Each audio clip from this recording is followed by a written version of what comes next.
जय हिंद प्यारे साथियों जानते हैं आरआरबी ग्रुप डी का पेपर हो रहा है।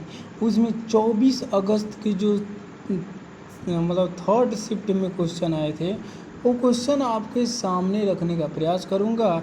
इससे आपको हेल्प ये मिलेगा कि आप ये जान पाएंगे कि किस तरह के क्वेश्चन पूछे जा रहे हैं, किस तरह के क्वेश्चन के रेडिएट से ही क्वेश्चन आ रहे हैं। मान लीजिए अगर पंचायती राज व्यवस्था से आ रहा है क्वेश्चन, तो पंचायती राज व्यवस्था के रेडियस में ही क्वेश्चन घूम रहे हैं।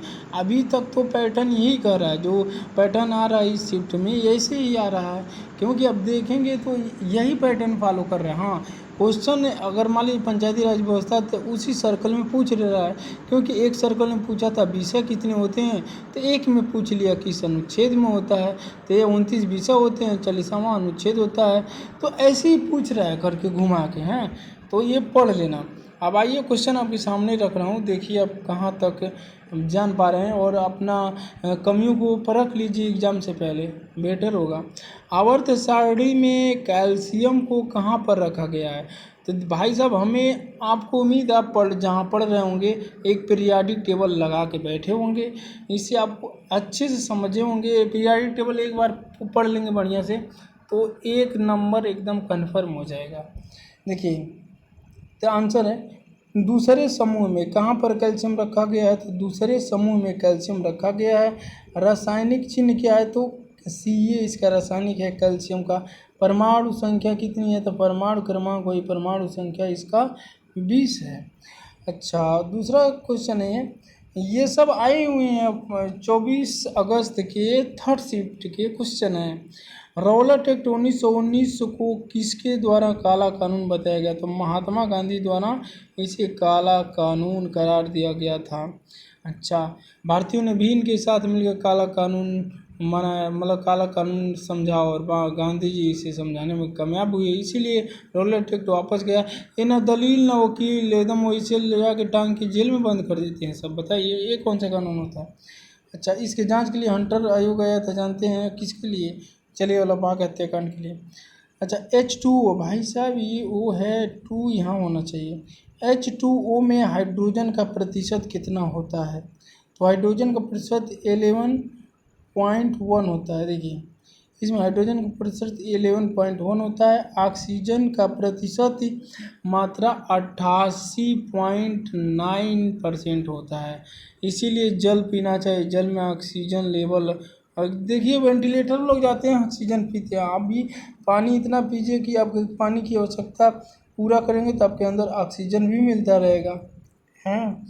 अच्छा, मौलिक अधिकार, ऐसा देखिए हमारी मशीन लगी किडनी हो, कितना मतलब जितना लेना ऑक्सीजन क्या लेना है, बॉडी के हर सेल में कहाँ ऑक्सीजन कहाँ जल जाना है, जल पीते हैं वो अपने आप ट्रांसफ़र कर लेता है।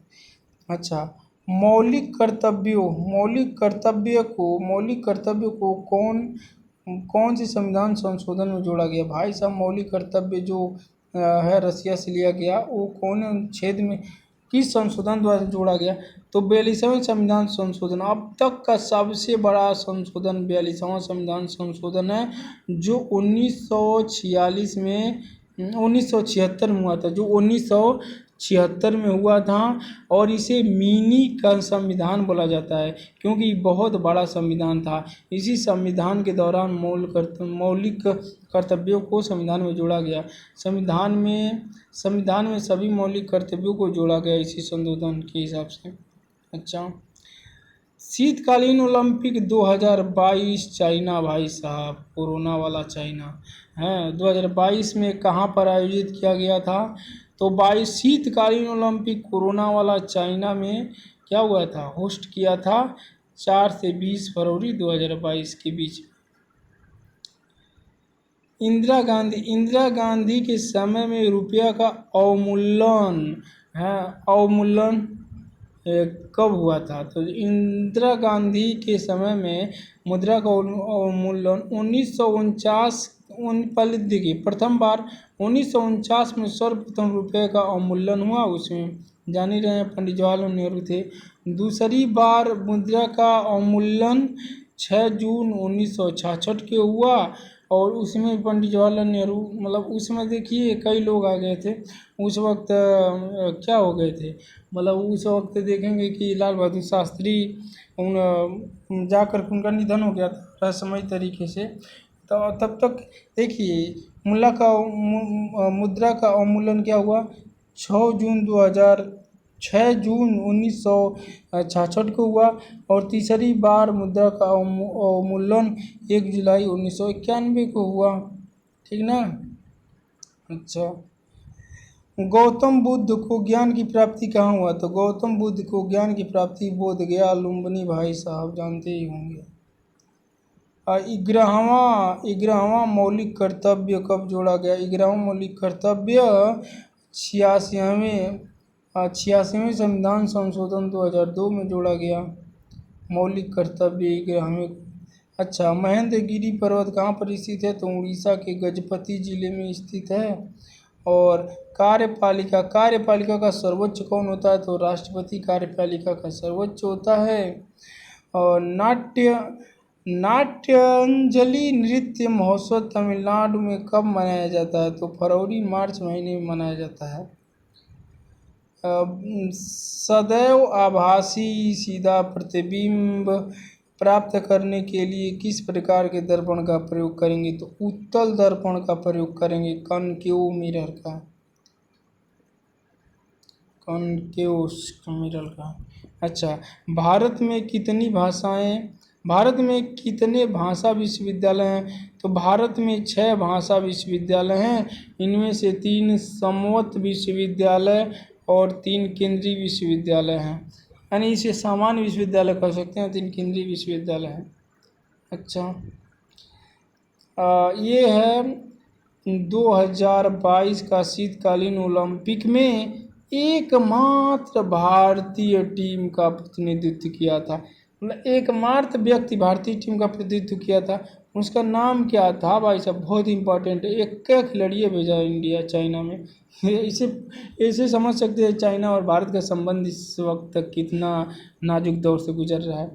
पुरुष अल्पाइन स्कीयर में कौन गए थे, आरिफ खान गए थे भाई साहब, जम्मू कश्मीर के थे। इंडिया ने बहुत दिमाग लगाया है। हम बार बार जम्मू कश्मीर के मामले पर चाइना पाकिस्तान का साथ देता, इंडिया का अल्लाह तेरे शीतकालीन ओलंपिक में हम जम्मू से ही अपना एक खिलाड़ी भेजेंगे। लो, भेजे के बाद इंडिया बहुत दिमाग लगा दिया वहाँ पर।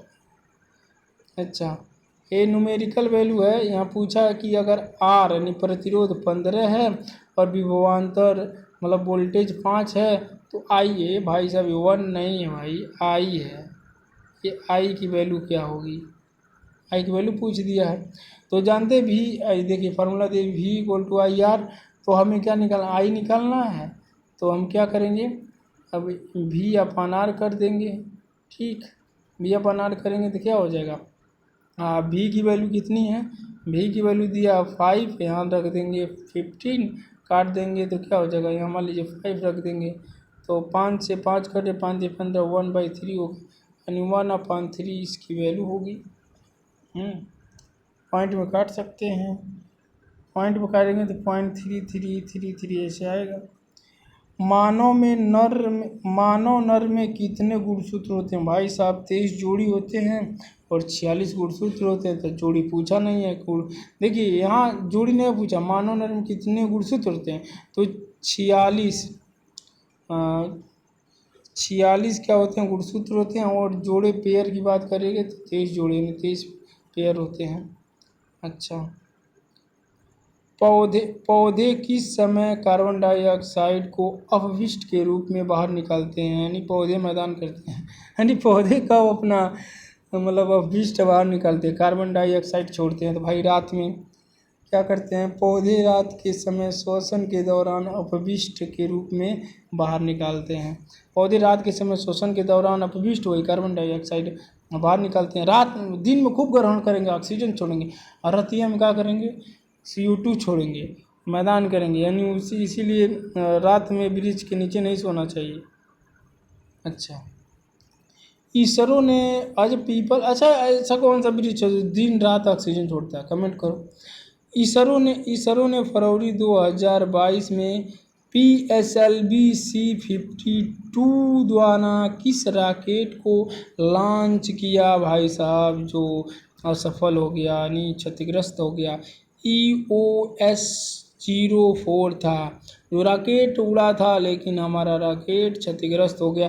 रॉकेट में खराबी के कारण हमारा क्या हुआ, ये EOS-04 क्षतिग्रस्त हो गया। अच्छा, what is value of absolute refractive index यानी निरपेक्ष अपवर्तनांक का मान क्या होता है? तो इसका होता है it is always the greatest than one, यानी वन होता है, ऑलवेज हर टाइम वन ही होगा।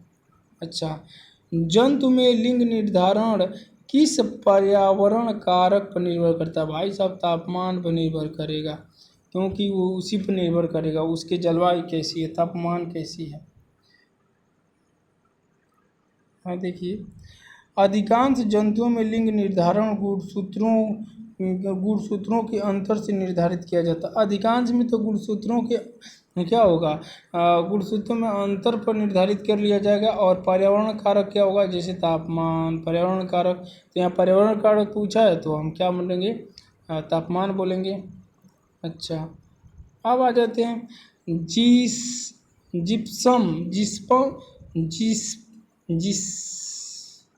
जिस्पम को क्या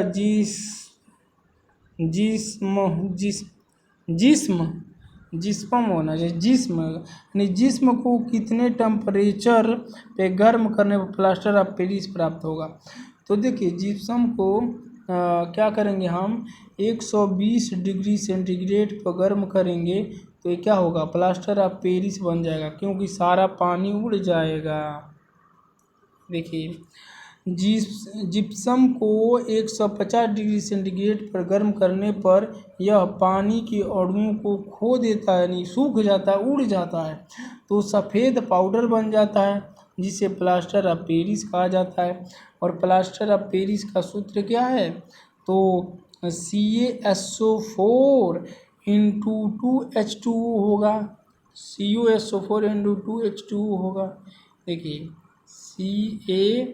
CaSO4 इंटू क्या होगा, 2H2 इंटू 2H2O, इसका फार्मूला हो जाएगा प्लास्टर ऑफ पेरिस का भाई साहब। अच्छा, अब एक क्वेश्चन और आ गया, भारत में 2021 में यानी 2021-22 में सफल अग्रणी राज्य कौन रहा?